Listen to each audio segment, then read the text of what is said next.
여러분은 성경의 인물들 가운데 가장 좋아하는 인물들이 있으십니까? 교회 다니시는 분들에게 물어본다면 많은 경우 모세, 아브라함, 다윗, 바울과 같은 인물들을 아마 언급하실 것입니다. 반면에 시험과 고통이 가득했던 욥, 하나님보다 자신의 감정이 앞섰던 요나, 의심 속에 머물렀던 제자 도마 같은 인물들은 상대적으로 잘 언급되지는 않습니다. 기도 제목을 낼 때도 바울과 같이 되게 해달라는 것을 봤어도 주여 욥처럼 되게 하소서라는 기도 제목은 아직 보지 못했습니다. 남을 위해 기도할 때도 하나님 누구누구가 다윗처럼 되게 해주십시오 라고 기도는 하지만 주님 누구누구가 요나처럼 되게 해주십시오 라는 기도는 약간 기도인지 저주인지 헷갈리기도 합니다. 하지만 욥, 요나, 도마와 같은 인물들이 오히려 우리와 더 닮아 있다라는 생각을 하게 됩니다. 그런 측면에서 저는 이스라엘 백성들을 가장 좋아합니다. 왜냐하면 출애굽 여정을 걸어가는 그들의 모습이 우리와 너무나도 닮아 있기 때문입니다. 그들의 갈팡질팡하는 모습, 믿었다가도 쉽게 흔들리고 순종했다가도 금방 원망으로 돌아서는 모습, 그게 꼭 나의 모습 같고 우리의 모습 같지는 않습니까? 오늘 본문의 상황은 하나님께서 모세를 부르시고 내 백성을 애굽에서 이끌어내라는 사명을 부어주십니다. 모세는 순종하여 애굽으로 돌아가 이스라엘 백성에게 하나님의 말씀을 전합니다. 그들은 처음에 믿으며 감격합니다. 자신들의 고난을 굽어 살피시고 구원해 주실 하나님께 경배하며 드디어 구원과 해방의 시간이 다가왔다라고 기대하죠. 이어서 모세는 바로에게 나아가 선포합니다. 이스라엘의 하나님 여호와께서 말씀하시기를 내 백성을 보내라 하셨습니다.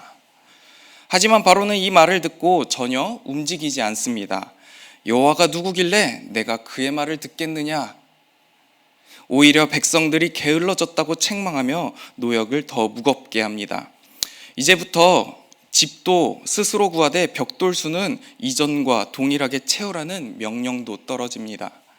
결국 상황은 더 악화됩니다. 백성들은 혼란에 빠지고 모세와 아론을 만나 모세와 아론을 원망하기 시작합니다. 이 장면을 보며 저는 생각했습니다. 이스라엘 백성들의 모습이 꼭 우리와 같구나. 하나님의 말씀을 들을 땐 감격했지만 현실이 어려워지자 바로를 두려워하고 하나님보다 상황을 더 크게 여기는 모습. 이러한 이스라엘 백성들의 모습을 통해 우리는 두 가지 질문을 우리에게 던집니다. 과연 나는 누구를 주님으로 믿고 살아가고 있는가? 고난이 닥쳐올 때 나는 여전히 하나님을 주님으로 붙들고 있는가? 우리는 이스라엘 백성들의 모습을 통해 첫째, 누가 주님인가? 라는 물음을 던져볼 수 있습니다. 모세와 아론은 바로에게 가서 이스라엘 백성을 보내라고 담대히 외칩니다. 그런데 그 결과가 무엇입니까? 일이 2배, 3배로 어려워지기 시작했습니다. 그 고통 속에서 이스라엘 백성들이 어떻게 반응하죠? 21절의 말씀입니다. 그들에게 이르되 너희가 우리를 바로의 눈과 그의 신하의 눈에 미운 것이 되게 하고 그들의 손에 칼을 주어 우리를 죽이게 하는도다.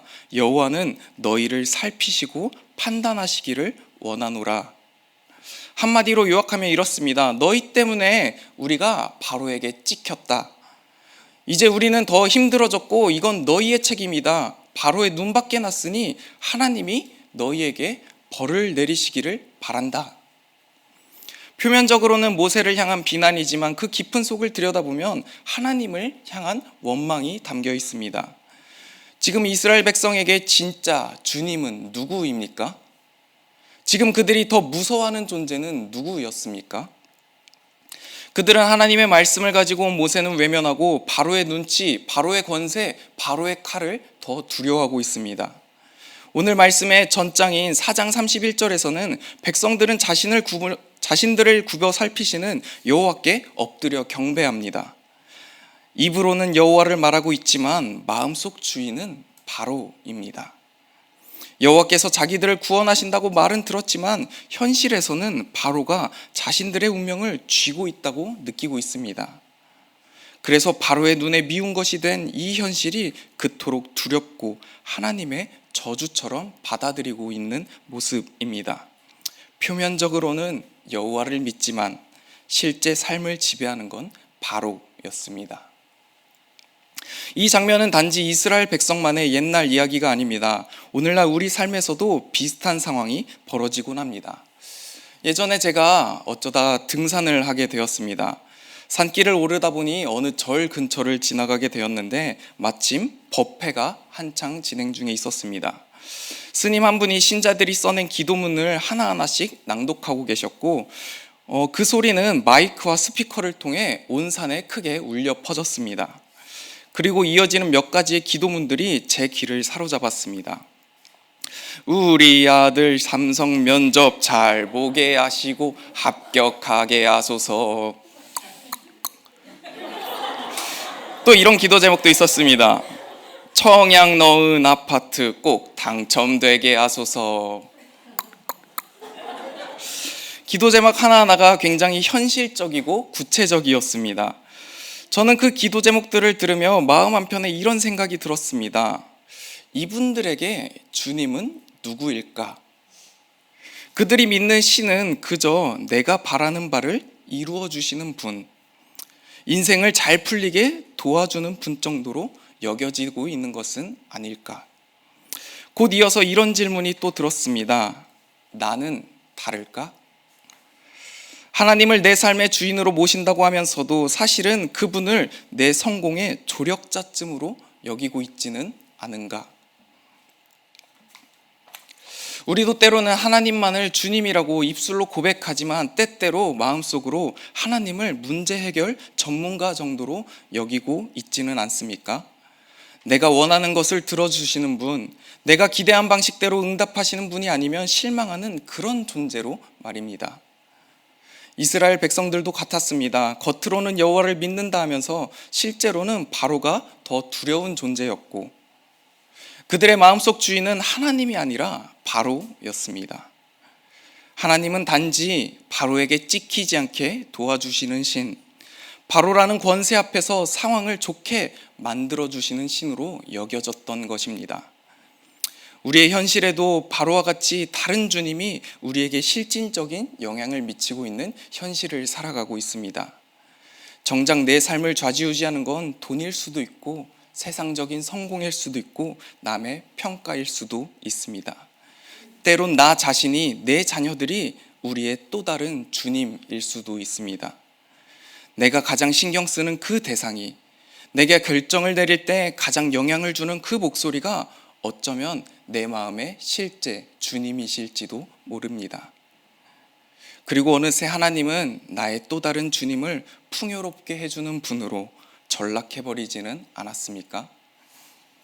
누가 나의 주님입니까? 무엇이 나를 지배하고 움직이게 하고 있습니까? 돈입니까? 사람의 평가입니까? 아니면 십자가에서 나를 위해 죽으시고 다시 부활하신 예수님이십니까? 여러분, 우리에게 주님은 한 분이십니다. 오직 유일하신 여호와 하나님만이 우리의 주님이 되십니다. 출애굽기 곳곳에 보면 내가 여호와인 줄 알리라 라는 표현이 자주 등장합니다. 하나님은 바로가 더 크고 더 무서워 보이던 이스라엘 백성에게 오직 참되고 유일한 주님이 바로 누구인지 알려주고 계십니다. 10가지의 재앙을 통해서, 홍해 사건들을 통해서, 광야의 여정 속에서, 그리고 십계명과 언약을 통해서 오직 여호와가 주님이심을 알려주십니다. 그 하나님은 오늘 우리에게도 동일하게 알려주십니다. 하나님 외에 다른 것들이 영향을 미치는 이 현실 속에서, 세상의 권세와 압박 속에서 주님이 누구신지를 묻는 우리에게 하나님은 다시금 말씀하고 계십니다. 나는 여호와다. 너희는 내가 여호와인 줄 알지니라. 두 번째로 우리는 이스라엘 백성들의 모습을 통해 고난 중에도 주님은 주님이신가? 라는 물음을 던져볼 수 있습니다. 모든 것이 잘 풀릴 때 우리는 하나님을 쉽게 주님이라고 부릅니다. 그런데 삶이 기대와 어긋나기 시작할 때, 기도했는데 응답이 없을 때, 하나님의 말씀에 순종했는데 오히려 일이 꼬여져 버린 것 같이 보일 때 우리는 하나님께 실망하며 하나님의 주님 되심이 흔들릴 때가 있습니다. 이스라엘 백성들이 그랬습니다. 하나님의 약속을 들었습니다. 모세가 전해준 하나님의 말씀, 내 백성을 보내라는 그 장엄한 선포를 들었을 때 그들은 아마도 기대했을 것입니다. 드디어 우리 인생이 바뀌겠구나. 이제 우리들의 고통에서 해방되겠구나. 그런데 그 다음 순간 그들은 바로에게 찍혔습니다. 고통은 2배가 되었습니다. 그 상황 앞에서 그들의 믿음도 함께 흔들립니다. 고난이 찾아온 지금 그들에게 하나님은 더 이상 주님이 아니었습니다.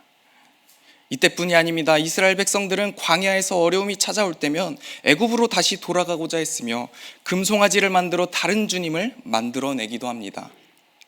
사실 하나님께서는 이스라엘 백성에게 고난 없는 길을 약속하지 않으셨습니다. 모세는 이스라엘 백성에게 여호와께서 이르신 모든 말씀을 전했는데 그 중에는 바로의 마음을 완악하게 하여 백성을 보내주지 않을 것을 미리 말씀해 주셨습니다. 하지만 이스라엘 백성 그들은 듣지 않았습니다. 그들은 여호와가 움직이고 계신다는 좋은 소식만 골라 들었고 고난은 생각하지 않았습니다. 그러기에 그들은 모든 일이 잘 풀릴 때만 믿음이 있었고 주님이 되셨습니다. 하지만 하나님은 오히려 눈물 속에서, 막막한 현실 속에서, 그리고 희망이 끊어질 때 그 자리에서 비로소 하나님이 하나님 되심을 경험하게 하십니다. 출애굽기 6장 6절에서 7절 말씀을 우리 함께 읽도록 하겠습니다. 그러므로 이스라엘 자손에게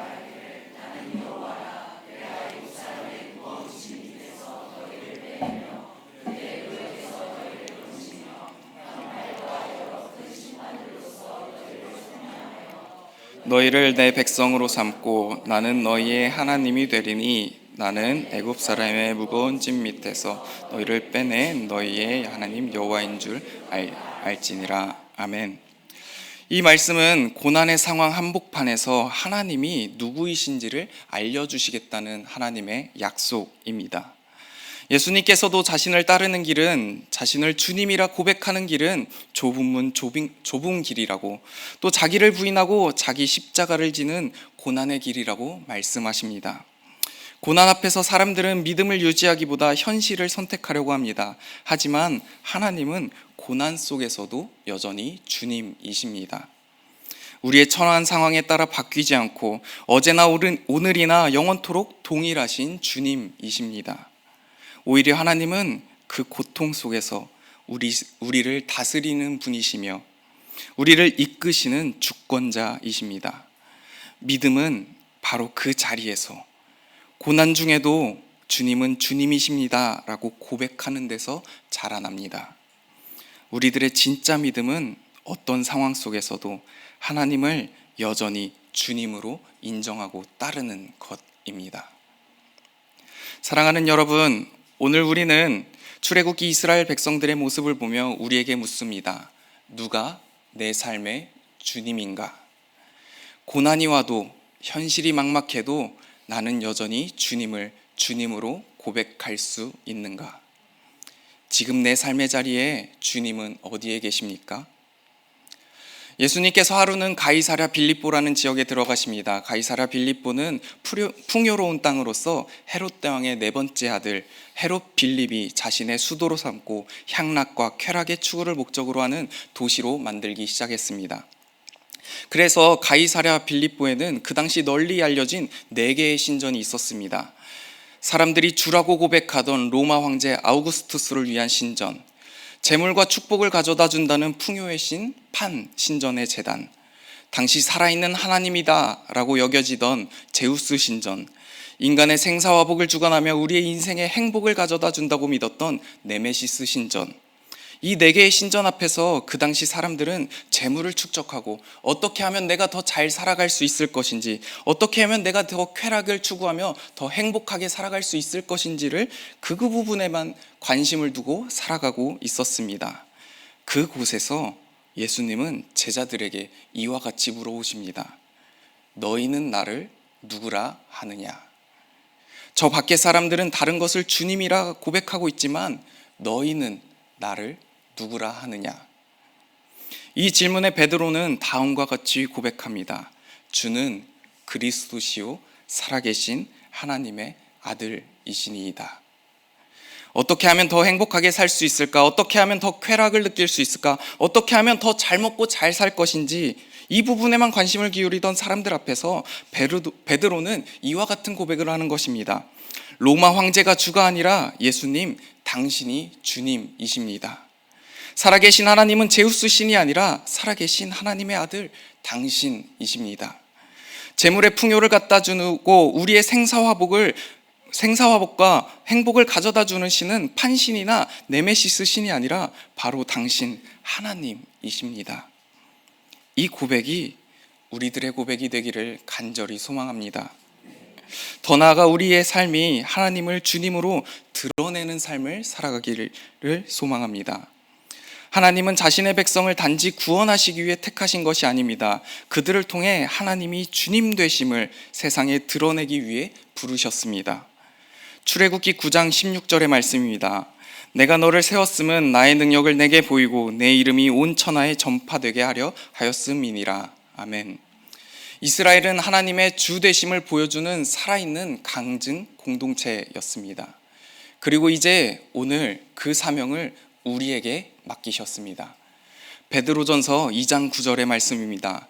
그러나 너희는 택하신 족속이요 왕같은 제사장들이요 거룩한 나라요 그의 소유가 된 백성이니 이는 너희를 어두운 데서 불러내어 그의 기이한 빛에 들어가게 하신 이의 아름다운 덕을 선포하게 하려 하심이라.